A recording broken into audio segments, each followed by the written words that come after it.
With everything shut down, performers had very few places to turn during the pandemic. Yeah, but one young woman from Queens, she really sees the opportunity to turn a career chameleon. That's exactly what she's become. She's here to tell us how she went from being a dancer to an engineer. Micheline Wu, she joins us this morning to share her inspiring story. Good morning, Micheline.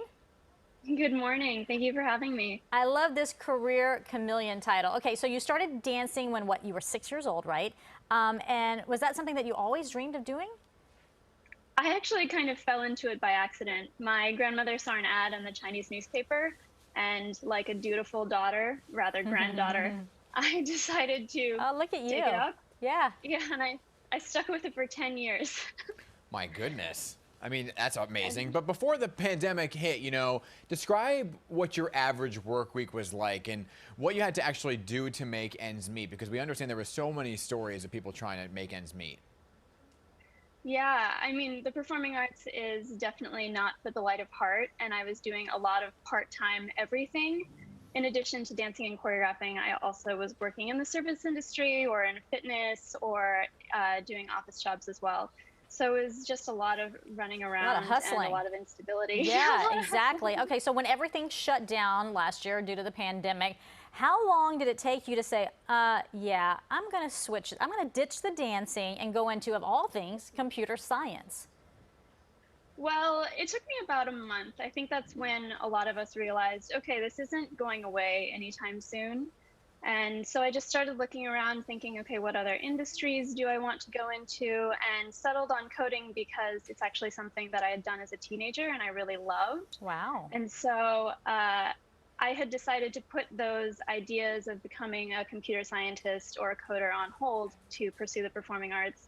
And it just seemed like the right time to revisit that former love. Yeah, I guess not everybody would say, I'm going to go back into coding. that. What was the biggest shock for you? I guess like a shock to the system to be like, okay, now I'm staring at a computer. Well, there were two big shocks. One is, I mean, they say the things that you learn, you never quite forget. And so there's a certain amount of like, oh, this is really getting back on a bicycle. And the other thing is I entered a program at Full Stack Academy, which is an ed tech, it's owned by Zovio, which is an ed tech service provider. And I was shocked by just how much I learned in a short period of time. Within 3.5 months, I had completed this course. And then within 6 weeks of their launch day, I had 2 offers. Wow. So it just happened like that. It was incredible. Are you making more now as a coder, I imagine, than you were as a dancer? I mean, help us understand by how much too. So, because a lot of people, especially women and young girls, we want to get them into these STEM sciences, right? So people can understand that, yes, we are just as proficient and we're just as smart, and you're a testament to that. I am making a significant amount more. I don't want to disclose my salary. Yes, of course. I am feeling very, very stable and comfortable and happy.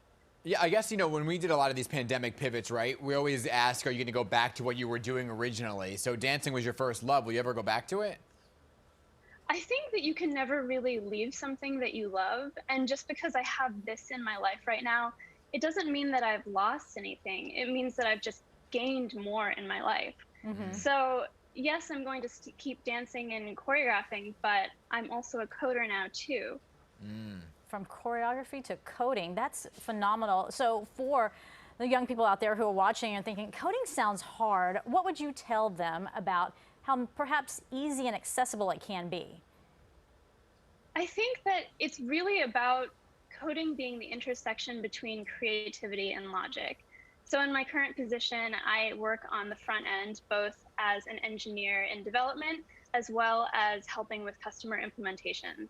And so in the front end development, I'm making things. And because it's front end, I get to see it. And that's really exciting. But then when I'm working with customer implementations, I get to take the puzzle pieces of the platform and figure out where in the customer platform do I put this? And that's really fun too. So there's still some artistry in there for you. Fantastic. Oh, absolutely, absolutely. Micheline Wu, this is great. You've inspired me. Maybe we should code on the side. Oh my gosh, I don't know if I can keep up. My goodness. Hey, thank you so much for being here. Thank you.